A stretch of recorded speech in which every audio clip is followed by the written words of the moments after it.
My parents dropped me at a bus stop at 17.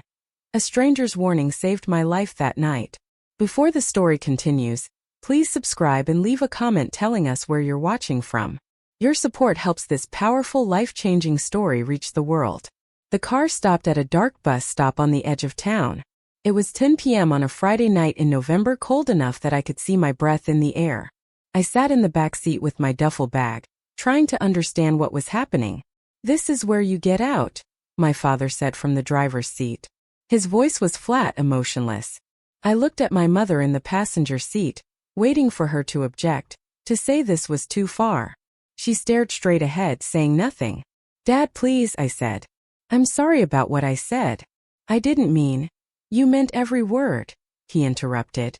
"You told us exactly what you think of this family.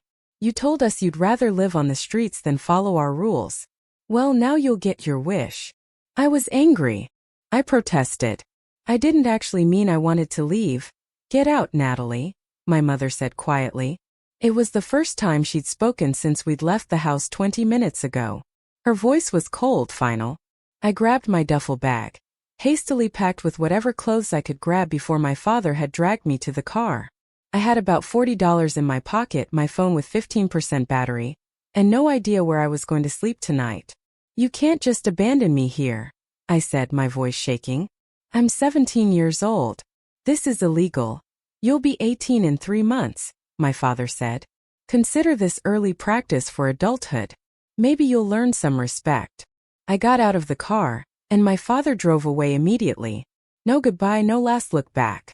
The taillights disappeared around a corner, leaving me alone at a bus stop in a part of town I barely recognized. I sat on the cold metal bench and tried to think. The fight that had led to this moment felt surreal now. I told my parents I hated their controlling rules, their religious extremism, their refusal to let me go to college. I'd said terrible things in anger, things I'd been holding back for years. They'd given me an ultimatum: apologize and obey their rules or leave. I'd chosen leaving, thinking they were bluffing. They weren't. I pulled out my phone to call my best friend Jenna, but it died before the call connected. I looked around the bus stop. There was a posted schedule, but it was too dark to read clearly. The last bus had probably run hours ago. The street was empty, lined with closed businesses and chain-link fences. This was an industrial area, not residential. No one was walking around. No cars passed by. I was completely alone. I started walking, figuring I'd find a gas station or something open where I could charge my phone and figure out my next move. But after 20 minutes of walking, the neighborhood only got darker and more isolated. Then I heard footsteps behind me. I turned to see 2 men following me from about half a block back. They weren't walking casually, they were definitely following me. Fear shot through my body. I walked faster. They walked faster too. I turned a corner hoping to lose them, but found myself on an even darker street with abandoned warehouses. The footsteps behind me quickened. I started running. "Hey, girl, wait up," one of them called. I ran faster, my duffel bag bouncing against my side. My lungs burned. I had no idea where I was running to, just away from them. I turned another corner and nearly collided with someone. A woman in her 40s wearing a dark coat and carrying a messenger bag. "Please help me," I gasped. "Those men are following me." The woman looked past me at the approaching footsteps, then grabbed my arm. "Come with me. Quickly." She pulled me into a recessed doorway of a closed shop, pressing us both into the shadows. We stood completely still as the 2 men rounded the corner, looking around for me. "Where'd she go?" one muttered. "Must have ducked into one of these buildings," the other replied. They walked past our hiding spot, so close I could smell cigarette smoke. The woman's hand tightened on my arm, keeping me silent and still. After the men passed and their footsteps faded, the woman waited a full minute before speaking. "They're gone. But we need to get off this street." "Thank you," I said, my voice shaking. "I don't know what they wanted." "I do," the woman said grimly. "And you're lucky I was walking by. This area is dangerous at night, especially for young girls alone. What are you doing out here?" "I got dropped off at a bus stop," I said. "My parents. They kicked me out." The woman studied me in the dim light. "How old are you?" 17. Jesus, the woman muttered. Come on. I'm taking you somewhere safe. She led me through a series of side streets, moving with the confidence of someone who knew this area well. We walked for about 10 minutes before arriving at a small building with a sign that read, Lighthouse Community Services. I'm Patricia Wells, the woman said as she unlocked the door. I run this shelter and community center. You'll be safe here tonight. Inside was a modest space with a reception desk, some chairs, and hallways leading to other rooms. It was warm and well lit, so different from the dark streets I just escaped. Sit, Patricia said, pointing to a chair. I'm going to make some calls and figure out what we're going to do with you. I can't go home, I said immediately. My parents don't want me. They left me at a bus stop and drove away. Patricia sat down across from me. Tell me what happened. Start from the beginning. So I did. I told her about my ultra-religious parents who'd homeschooled me and isolated me from anyone who didn't share their beliefs. About their controlling rules, no internet, no friends outside their church, no activities they didn't approve of. About how I'd been accepted to a state university with a partial scholarship, but they'd refused to let me go, saying women didn't need college. About the fight tonight where I'd finally exploded and said things I'd been holding back for years. They gave me an ultimatum, I said. Apologize and obey or leave. I chose to leave and they just drove me to a random bus stop and abandoned me. Who does that to their own child? Patricia's expression was grim. Parents who use control and fear as manipulation. Parents who think abandoning a minor will teach her a lesson. Parents who don't realize they're committing a crime. What do you mean? I asked. You're 17. Your parents can't legally just abandon you on the street. That's child abandonment, which is a crime. You're also a minor, which means you have rights, including the right to shelter and safety. I'm turning 18 in 3 months, I said. My dad mentioned that. Still illegal, Patricia said. But we need to figure out what you want to do. Do you want to call the police? Report this. I thought about it. The idea of police involvement, of my parents getting arrested, of all the chaos that would cause. Can I think about it? I asked. Patricia nodded. For tonight, you can stay here. We have a small shelter space with beds for women and teens in crisis. Tomorrow we'll figure out longer-term options. But Natalie, I need you to understand something important. She leaned forward, looking at me intently. Those men who were following you, that wasn't random. This area is known for human trafficking. Young girls who are alone, vulnerable, lost their targets.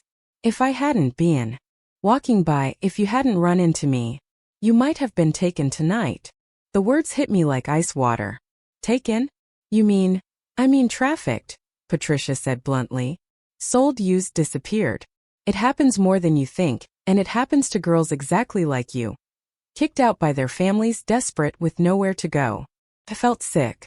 My parents had dropped me in a human trafficking zone. Had they known? Had they cared? The fact that you're here safe right now is incredibly lucky, Patricia continued. Most girls in your situation don't get lucky. They get approached by someone who seems nice, who offers help, who promises them a place to stay or a job. By the time they realize what's happening, it's too late. She pulled out a card from her desk. This is the number for the National Human Trafficking Hotline. I'm giving it to you because I want you to understand how serious your situation was, and still is. If you end up on the streets again, if anyone approaches you with offers that seem too good to be true, call this number immediately. I took the card with shaking hands. Thank you for helping me. If you hadn't been there. But I was there, Patricia said. And now we're going to make sure you stay safe. Come on. Let me show you where you'll sleep tonight. She led me down a hallway to a room with 6 beds. 2 were occupied by sleeping women. Patricia pointed to an empty bed with clean sheets and a blanket. Bathroom is down the hall. There's a shower if you want. Breakfast is at 7 a.m. We'll talk more in the morning about your options. Why are you helping me? I asked. You don't even know me. Patricia smiled sadly. Because 25 years ago I was you. 17 years old, kicked out by my parents, alone on the streets. The difference was that no one helped me that night. I ended up in situations I'm still recovering from. I started this shelter so that other girls wouldn't have to go through what I went through. What happened to you? I asked. A story for another time, Patricia said. Get some sleep. You're safe here. But I couldn't sleep. I lay in the unfamiliar bed, staring at the ceiling, thinking about everything that had happened. This morning, I'd woken up in my childhood bedroom. Tonight, I was in a homeless shelter, having narrowly escaped something horrible. I thought about my parents driving away, leaving me at that bus stop. Had they known how dangerous that area was? Or had they just not cared? I must have eventually fallen asleep because I woke to sunlight streaming through the window. The other beds were empty. I found the bathroom, showered, and changed into clean clothes from my duffel bag. In the main room, Patricia was setting up breakfast, bagels, fruit, coffee. The 2 women from the shelter room were there, along with 3 others I hadn't seen before. Morning, Natalie, Patricia said. Help yourself to breakfast. I grabbed a bagel and coffee, sitting at a table by myself. I felt out of place, like I didn't belong in a homeless shelter. But where did I belong? Not with my parents. Not in that house where I'd spent 17 years being controlled and isolated. One of the women approached me. She looked about 30, tired but friendly. First night? She asked. I nodded. I'm Carmen. I've been staying here for 2 weeks. Patricia's amazing. She'll help you figure things out. How did you end up here? I asked. Carmen sat down. My boyfriend kicked me out after I told him I was pregnant. Took all my stuff, changed the locks, left me with nothing. Patricia found me sleeping in a park and brought me here. I'm sorry, I said.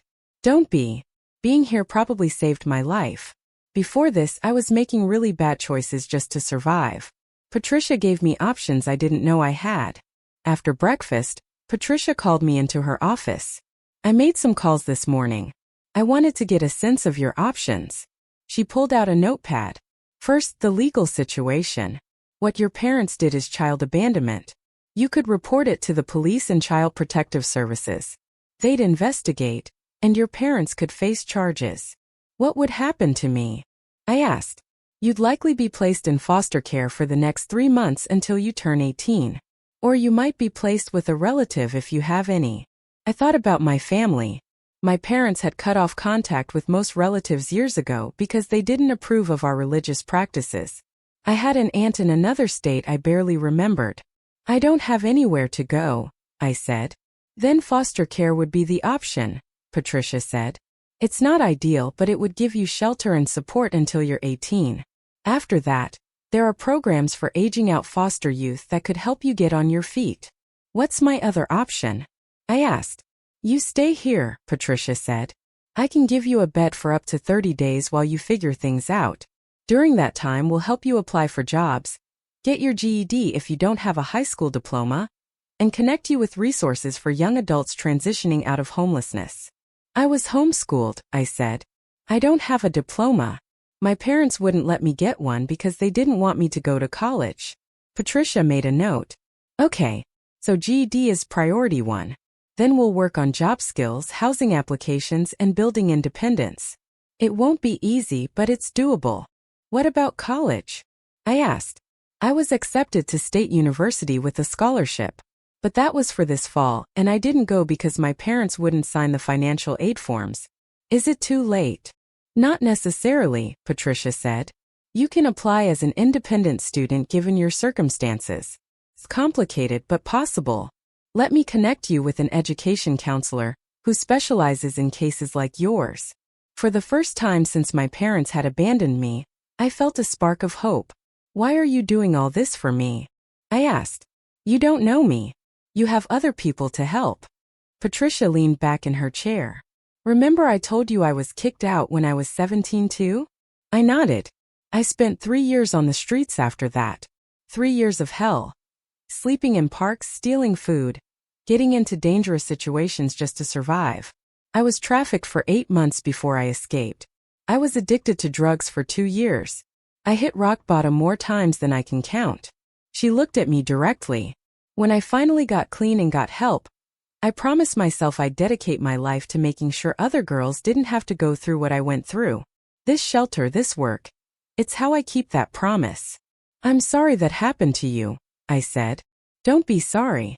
Be determined, Patricia replied. Determined to not let your parents' abandonment define your life. Determined to build something better. determined to prove that you're stronger than the circumstances you've been thrown into. I spent the next week at the shelter, falling into a routine. Breakfast at 7, meetings with social workers and counselors, GED study sessions, job application workshops. Patricia connected me with a lawyer who specialized in helping abandoned youth.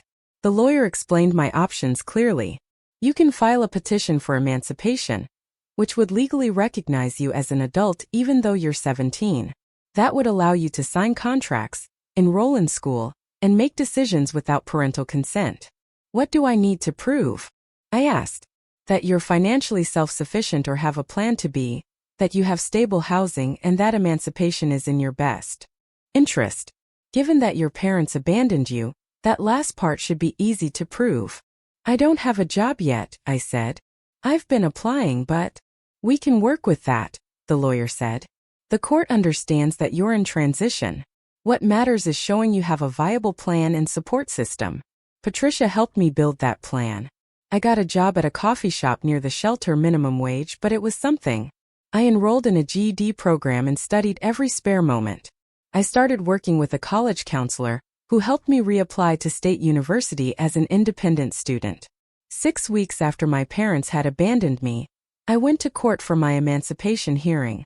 My parents didn't show up. The judge reviewed my situation, the abandonment, my current living situation, my job, my educational plans. Miss Anderson, I'm approving your petition for emancipation, the judge said. As of today, you're legally an adult with all the rights and responsibilities that entails. I wish you the best of luck. I walked out of the courthouse legally emancipated, free from my parents' control, but also free from any support they might have provided. It was terrifying and liberating at the same time. Patricia was waiting outside. How'd it go? I'm emancipated, I said. I'm legally an adult. She hugged me. Congratulations. Now the real work begins. Over the next few months, I threw myself into building a life.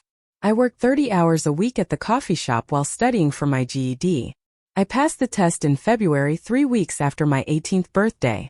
I moved from the shelter into a shared apartment with 2 roommates I'd met through Patricia's network. It was a tiny room in a not great neighborhood, but it was mine.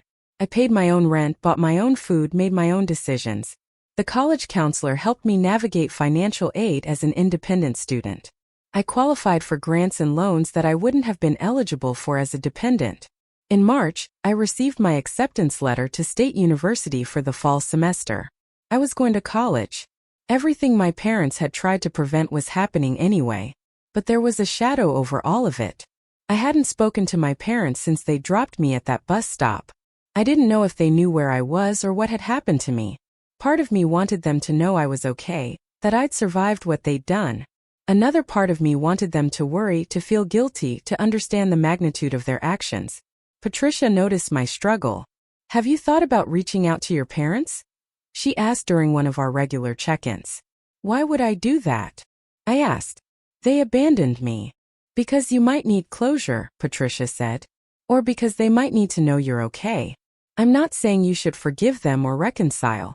But communication on your terms might help you move forward. I thought about it for days. Finally, I decided to write a letter. I didn't mail it to their house. I wasn't ready for direct contact.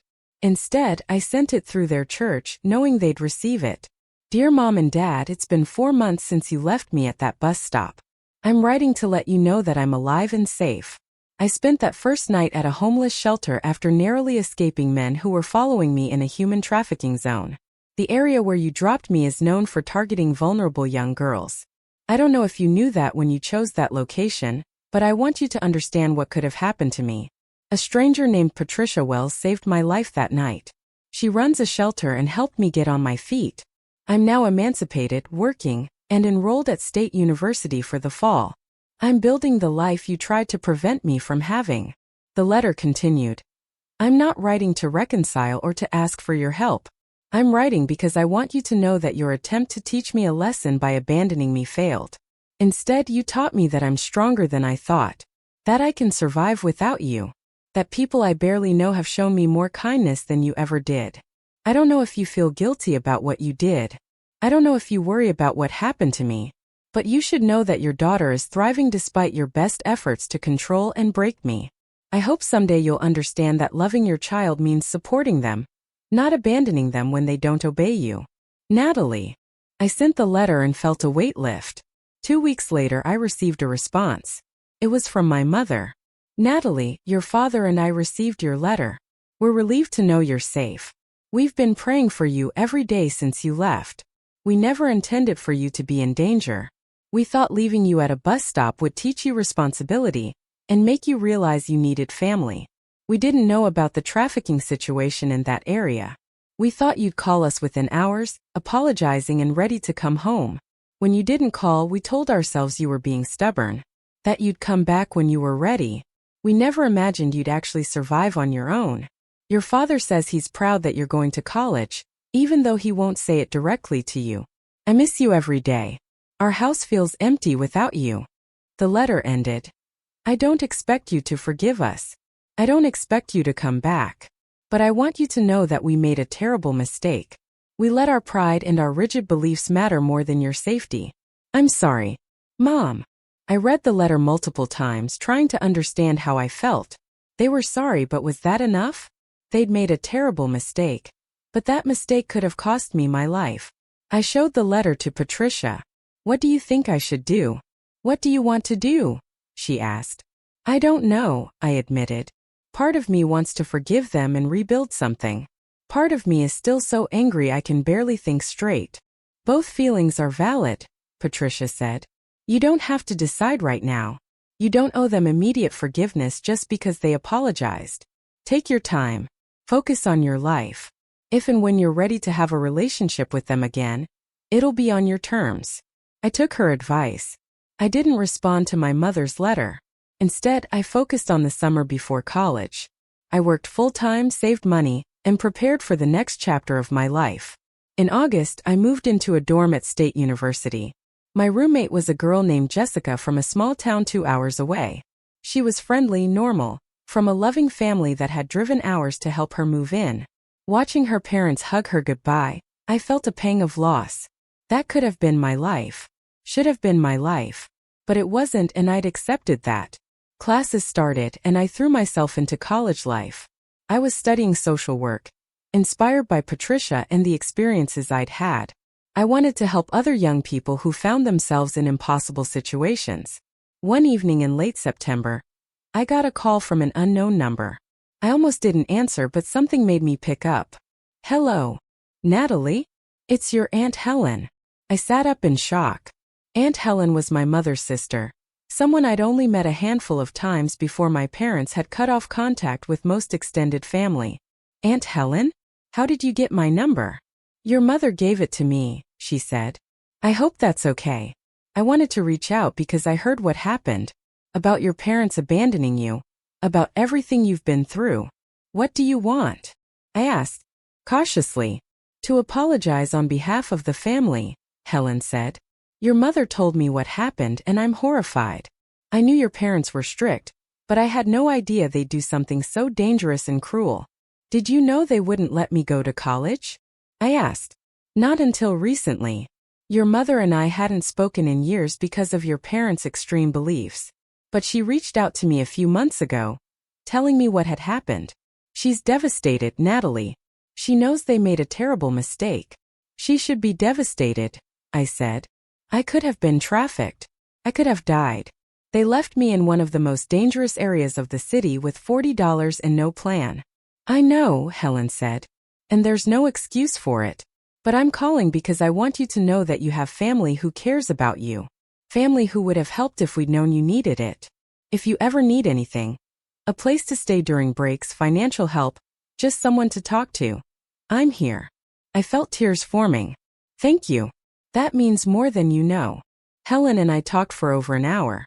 She told me about the family I'd been kept from, cousins my age, relatives who'd asked about me over the years, people who would have supported me if they'd known what was happening. Your mother made choices based on fear and control, Helen said. But those were her choices, not the whole family's choices. You have people who love you and want to be part of your life, if you'll let us. After we hung up, I felt something shift. I'd been so focused on what I'd lost, my parents' support, a normal family life, that I hadn't considered what I might gain. A relationship with Aunt Helen and other relatives. Connection to people who actually wanted to know me, not control me. I called Patricia to tell her about the conversation. That's wonderful, she said. Building a chosen family, people who support you rather than control you, is one of the most important things you can do. I've been thinking about my parents, I said. About whether I should try to rebuild some kind of relationship with them. And what have you concluded? That I'm not ready yet, I said. Maybe someday. But right now I need to focus on building my life without them. Proving to myself that I can succeed on my own terms. That's wise, Patricia said.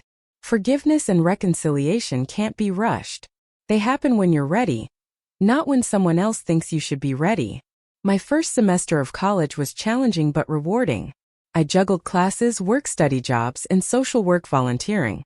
I made friends, real friends who accepted me as I was. I went to parties, joined clubs, and experienced the college life my parents had tried to deny me. During Thanksgiving break, I volunteered at Patricia's shelter, helping serve meals to women and teens in crisis. It was my way of giving back, of being for others what Patricia had been for me. One of the girls I helped was 16, recently kicked out by her parents for being gay. She reminded me so much of myself a year ago. Scared, lost, trying to figure out how to survive. You're going to be okay, I told her. I know it doesn't feel like it right now, but you will. I was exactly where you are a year ago. Look at me now. I'm in college, I have my own apartment, I'm building a life. You can do the same. How did you do it? She asked. One day at a time, I said. With help from people like Patricia. And by refusing to let the people who rejected me define who I became. She started crying and I hugged her, remembering how desperately I'd needed someone to tell me it would be okay that first night. At Christmas, Aunt Helen invited me to spend the holidays with her family. I hesitated, unsure about meeting relatives I barely knew. But I went, and it was one of the best decisions I'd made. Helen's family was warm, welcoming, and genuinely interested in my life. My cousins were close to my age and treated me like I'd always been part of the family. And for the first time in my life, I experienced a family dinner that wasn't tense and controlled. During dinner, Helen pulled me aside. Your mother asked if you'd be willing to talk to her. I told her I'd ask, but that it was entirely your decision. What does she want? I asked. To apologize in person. To see you. To try to rebuild some kind of relationship. I thought about it. 15 months had passed since that night at the bus stop. 15 months of building a life without my parents. Did I want them back in it? I'm not ready, I said. Maybe someday, but not yet.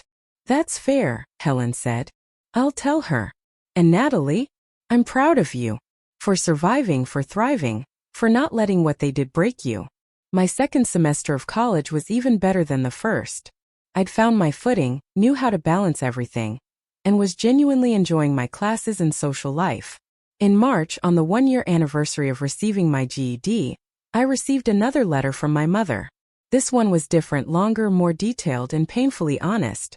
Natalie, it's been a year and a half since that terrible night when we left you at the bus stop. Not a day goes by that I don't think about it and feel crushing guilt. Your father and I have been attending counseling together and separately. Our therapist has helped us understand how toxic our belief system became, how we used religion to justify control and fear.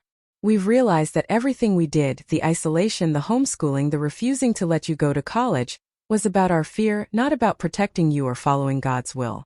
We were terrified of losing control, of you making choices we didn't approve of you becoming someone we didn't recognize. So we tried to lock you in a box of our own making. And when you broke out of that box, we panicked. Leaving you at that bus stop wasn't about teaching you a lesson. It was about punishing you for defying us. It was cruel, dangerous, and unforgivable. We know this now. Helen tells me you're thriving in college, that you're studying social work, that you're building a beautiful life. I'm glad. You deserve every good thing. I'm also heartbroken that I'm not part of it, but I understand that's a consequence of our actions. I'm writing to ask if you'd be willing to meet with us.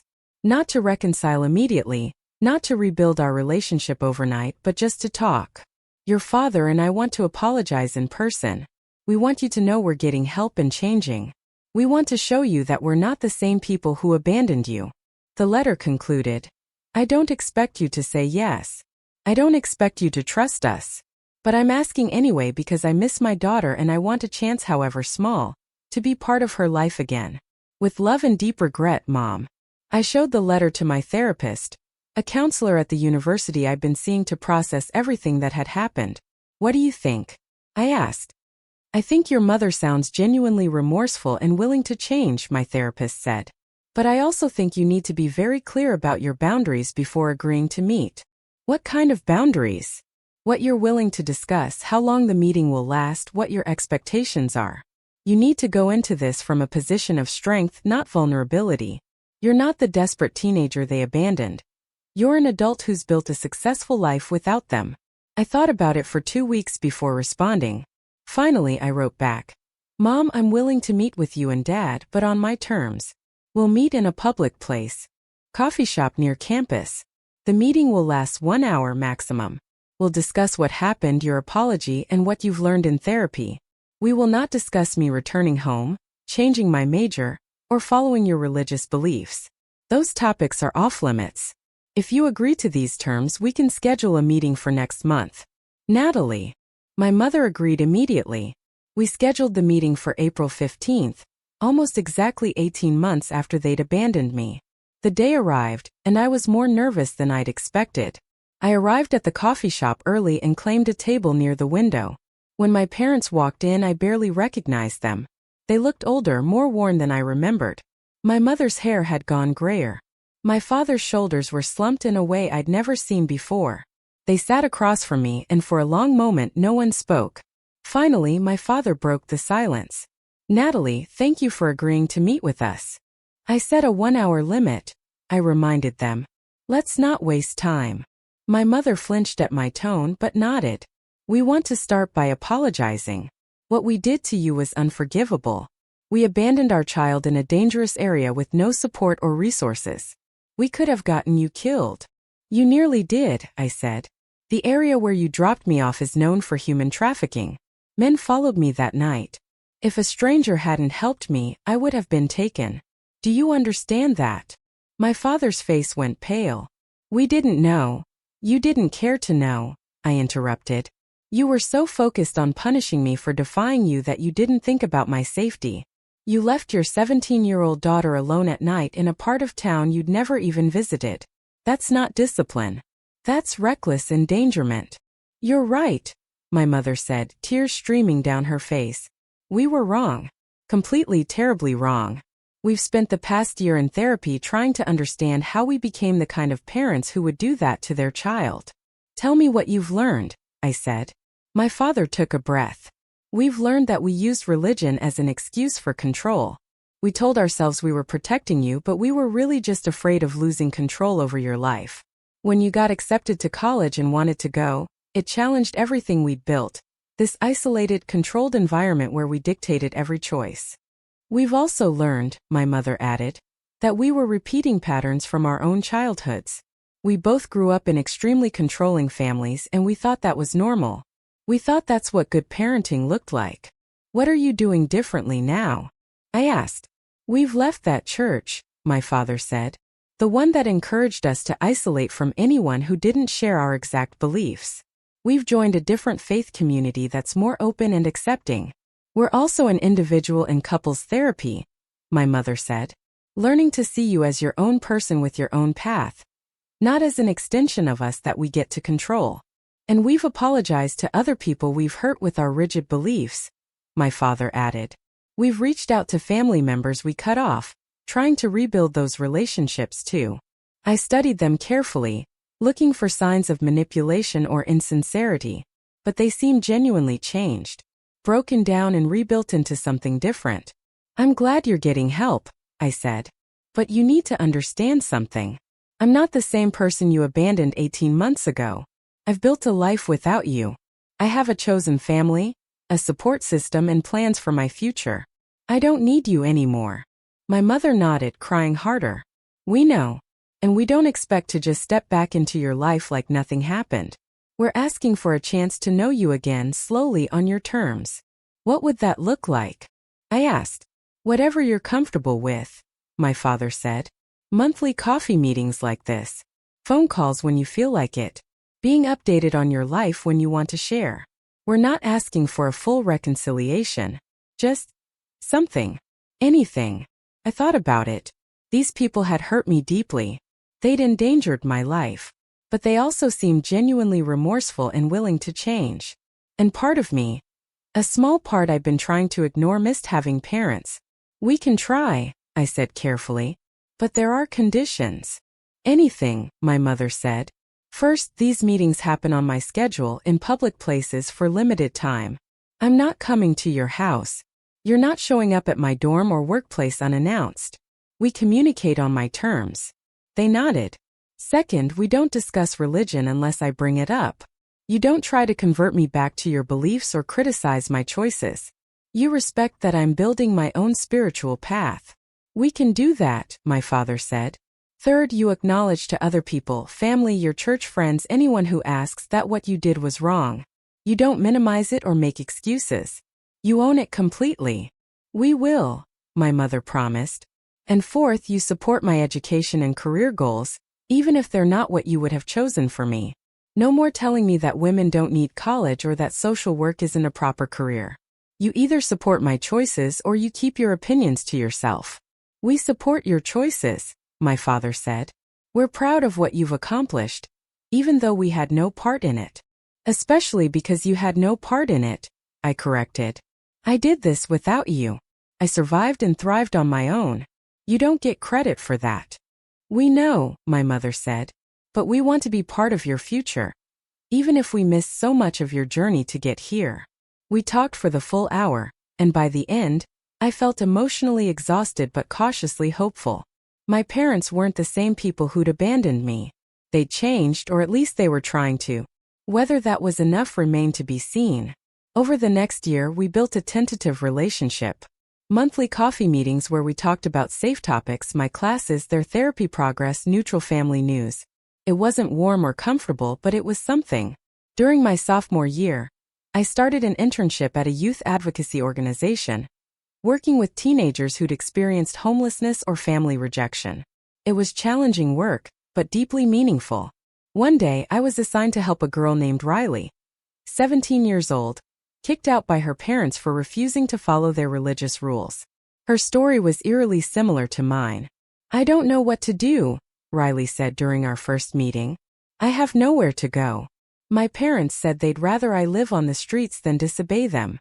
I know exactly how you feel, I said. Because I was you 2 years ago. I told her my story, the abandonment, the near miss with traffickers, Patricia's intervention, the long journey to building a stable life. Riley's eyes widened. You really went through all that? I did. And I survived. And now I'm helping people like you survive too. That's how this works, we help each other. I connected Riley with Patricia's shelter and the resources I'd used. I walked her through the emancipation process, the GED programs, the college application strategies for independent students. Watching her begin to hope, to see a future beyond her current crisis, felt like the most important work I'd ever done. Thank you, Riley said after our third meeting. You're the first person who's made me feel like I'm not crazy for wanting a different life than what my parents planned. You're not crazy, I assured her. You're brave. It takes courage to choose your own path, especially when the people who should support you try to prevent it. 6 months later, Riley was emancipated, enrolled in community college, and living in transitional housing. She sent me a text. You saved my life. Just like that stranger saved yours. Thank you for being my Patricia. That message made me realize something important. The trauma my parents had inflicted hadn't just damaged me. It had shaped me into someone who could help others facing similar situations. My suffering had purpose. On the 2-year anniversary of being abandoned at that bus stop, I wrote an essay about my experience. I submitted it to a national magazine that published stories about overcoming adversity. 3 months later, they published it. The essay went viral. Thousands of people shared it, commented on it, reached out to tell me their own stories of family rejection and survival. The National Runaway Safe Line contacted me, asking if I'd be willing to speak at their annual conference about my experience and the work I was doing with homeless youth. I agreed, and my speech was recorded and shared widely.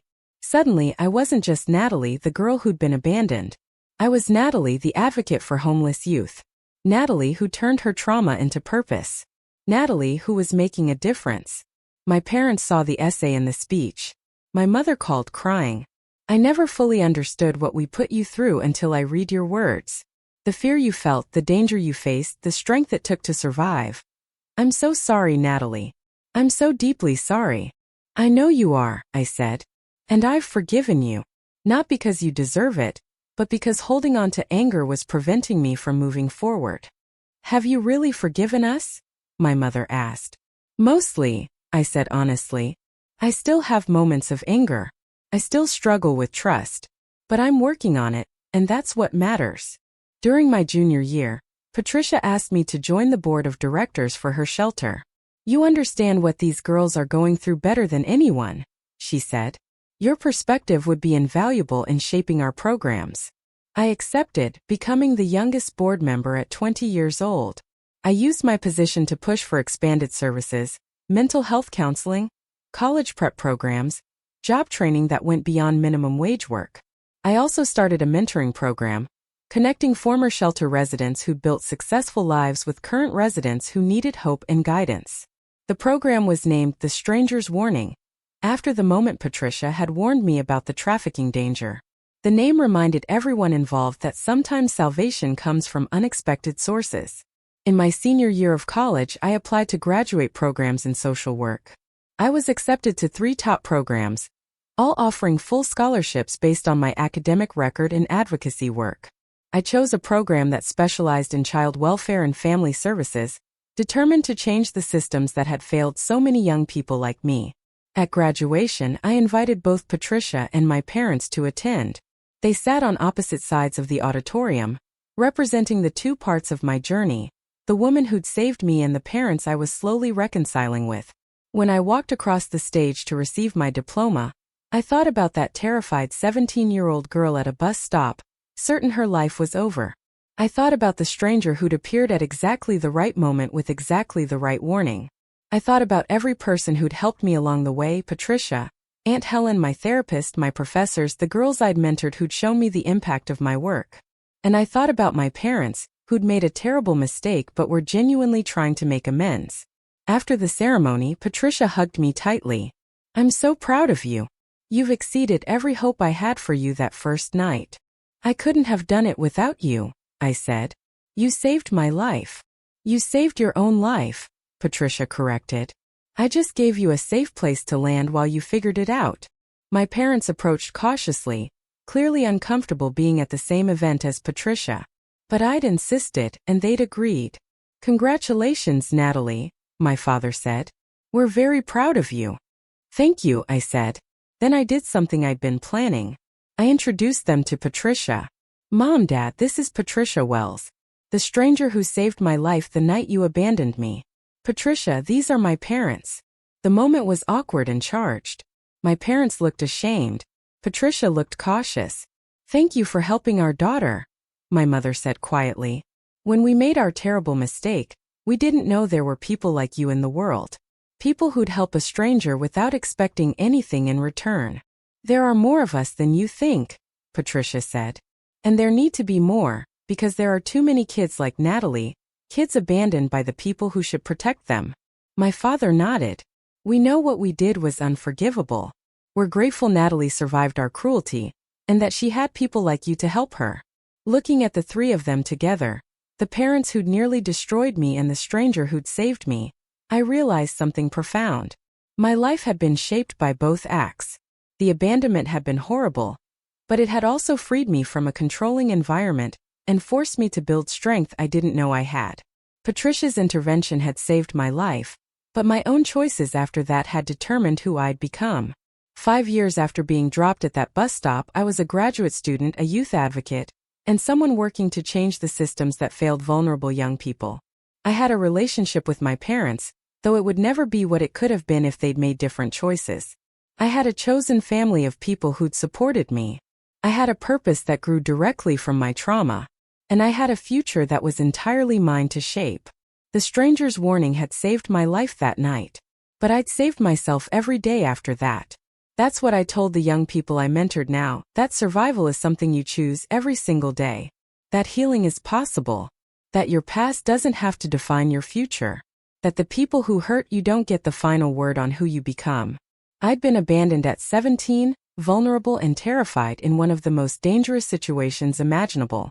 But I'd survived. More than survived, I'd thrived.